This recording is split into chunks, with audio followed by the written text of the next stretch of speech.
তাদেরকে অনেক সময় গাইড করেছেন কি কি করা দরকার, এবং সেই আন্দোলন যাতে নস্যাৎ না হয়, ব্যাহত না হয়। অনেকে আজকে অনেকভাবে সেটা দেখাইতে চান।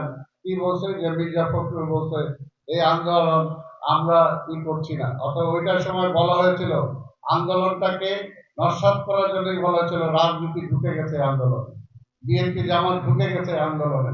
এই কারণেই কিন্তু সেই সময় বিএনপির পক্ষ থেকে বলা হয়েছিল যে না, এটা আমাদের না, এটা ছাত্রদের আন্দোলন, তারাই নেতৃত্ব দিচ্ছে। কিন্তু পরবর্তী পর্যায়ে সেই আন্দোলন আমরা জানি, যেটা আমরা দীর্ঘ 17 বছর বলে এসেছি, এই আন্দোলন শুধু বিএনপির আন্দোলন ছিল। এই আন্দোলন বেগম খালেদা জিয়া বা তারেক রহমানকে প্রধানমন্ত্রী বানানোর আন্দোলন ছিল না। এই আন্দোলনটা ছিল দেশ রক্ষা করার আন্দোলন, গণতন্ত্রকে ফিরিয়ে আনার আন্দোলন, আধিপত্যবাদী বিরোধী শক্তির পক্ষে জয়লাভের জন্য আন্দোলন। এবং আমরা বলেছি যখন এই সর্বস্তরের জনগণ রাজপথে নেমে আসবে, তখনই কিন্তু অভ্যুত্থানের মধ্য দিয়ে শেখ হাসিনা পালাবে, এবং শেখ হাসিনা পালানোর জন্য ভারত বসে আছে তাকে নেওয়ার জন্য। এটা কিন্তু 5ই আগস্টের পরে বলছি না আমরা, 5ই আগস্টের আগে বহুবার বলেছি আমরা চাই দেশটাকে রক্ষা করার। এখনো কিন্তু দেশটা সত্যিকার অর্থে এখনো ক্রাইসিস আমরা কাটিয়ে উঠতে পারি না।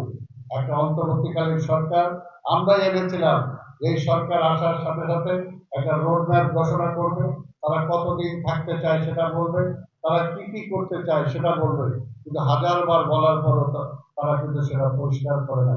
এখন প্রমাণ হয়েছে এই সরকার আর বেশি দিন থাকলে দেশের অবস্থা দিনের দিন খারাপ হবে, ফ্যাসিবাদ মাথা উঁচু করে দাঁড়াবে, এবং আবার আমাদের বাংলাদেশের অস্তিত্ব নিয়ে কষ্ট আসবে। সেই কারণে আমরা চেয়েছি নির্বাচনটা অতীব জরুরি।